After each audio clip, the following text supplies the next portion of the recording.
Hi, my name is Abigail Lopez, and I will be presenting the common logical fallacies.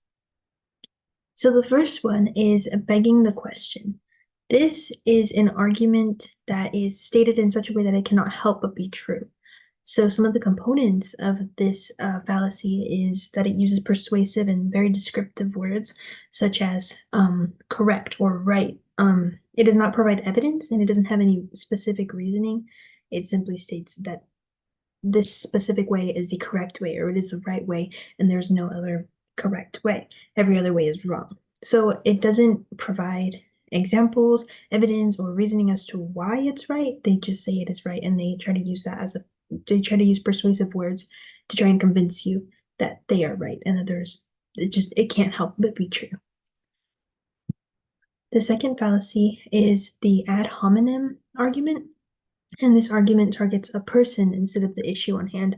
So it strays completely off topic from what is being discussed and instead focuses on either talking bad about a person or trying to convince the audience to dislike a person that they might dislike as well. This can also be biased because of this kind of dislike from the speaker and the person that they are talking about. And it just is completely irrelevant to the actual topic and is very unnecessary in general. The third one is bandwagoning. It incorporates a personal opinion and uses it as a form of reasoning when it's not valid reasoning whatsoever. It is very biased. It is based on the speaker's opinion and the speaker's opinion only. And it is done to try and assert the truth of something. Um, so, for example, if we want someone to buy from a specific brand, you can't just say, oh, you need to buy from this brand because everybody's buying from this brand. That is not specific reasoning. There's no evidence. There's no statistics as to why that brand is the best brand to buy from, other than you want people to hop on the bandwagon that everyone else is hopping on, if that makes sense. So you can't just use, oh, because it's trendy as evidence or as reasoning as to why you should buy from that brand.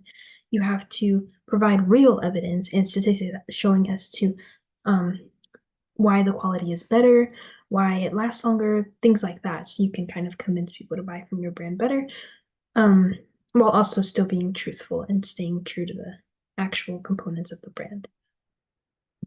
The fourth one is the either or fallacy. And this is an argument stated in terms of only two alternatives. So it limits down to just this or that. Nothing in between, nothing else, just this or that. This limits all the possible opinions that can be made on something. And it usually is due to someone being biased, that they want to persuade someone of something. So they only give them two options. It's a 50-50 chance that they'll choose the option that they want them to choose from. So it's either this or that and nothing in between.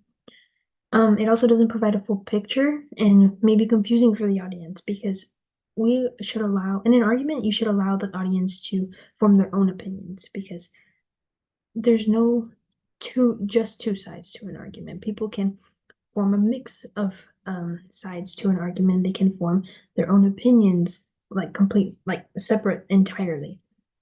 So we can't just limit them to two alternatives because it's very constricting and doesn't allow people to form their own opinions on it, which is not a good argument at all. The fifth one is a red herring. This is an argument that introduces an irrelevant or unrelated topic into the discussion. It strays completely away from the topic. It distracts from the issue that we are actually discussing, and it doesn't provide evidence or reasoning for the topic. If you want to bring a topic into a discussion, it has to at least correlate with the original topic. And if it doesn't, then it's very confusing. It's very distracting. It doesn't add on to the points. It just kind of is there, which is not good. The sixth one is a hasty generalization. This uses one event or opinion to base someone's thoughts on a general conclusion. So this is unreasonable and completely irrelevant because you can't just form an entire opinion over one specific and small thing that happened. For example, if you're taking a class or a course and you didn't like one assignment or you did bad on one assignment and you make the generalization that you hate the class in general, like you hate the entire course, the entire subject, everything. You can't make this general conclusion because it was one assignment. You have many assignments throughout the course and you have many more to to do to learn from. So we can't just make this one generalized conclusion because we didn't like one assignment. It's just it doesn't make sense. So it is unreasonable and it's not right. The seventh one is the post hoc ergo propter hoc. This makes an unreasonable connection between two events just due to their closeness in occurrence.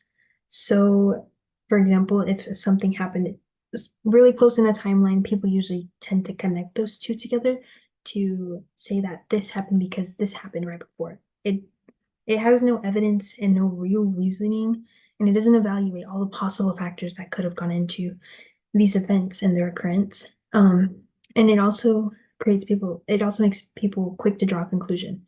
So it's just not really, there's no evidence, there's no reasoning. It's just kind of because they're so close in their occurrence that people tend to make the connection when they could be really not connected at all. So it is important to have that kind of reasoning. The eighth one is a faulty analogy. This is comparing two ideas that are not relevant whatsoever to each other. When we use analogies or similes, to be more specific, we want them to be similar in some way or have the same kind of meaning behind them to kind of help the reader understand the topic better. But if it is a faulty analogy, it does not add to the reasoning or evidence. It's simply distracting and irrelevant, and it can be really confusing for the audience to follow along.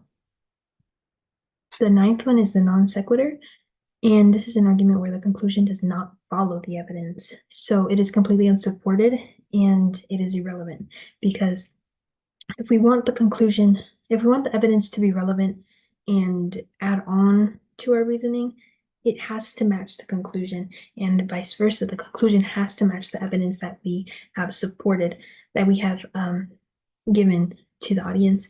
So either way, if they don't correlate, it really distracts from the main topic and it can make our speech just very messy and won't have that same response that you want it to have.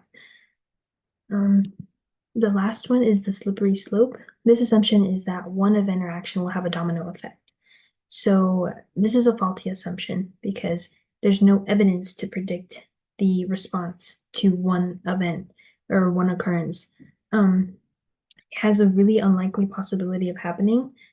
We can't expect for one action to have a domino effect and lead to many other actions that will follow it. If we do a good deed, we can't expect for other people to do good deeds. Although it can happen, if we don't take more, if we aren't more involved in the actions that follow our original one, it's kind of unlikely to just kind of put it in the hands of the world and let it do its thing. We can't expect it to have that domino effect. And here's my works cited. I just used the textbook, A Pocket Guide to Public Speaking, and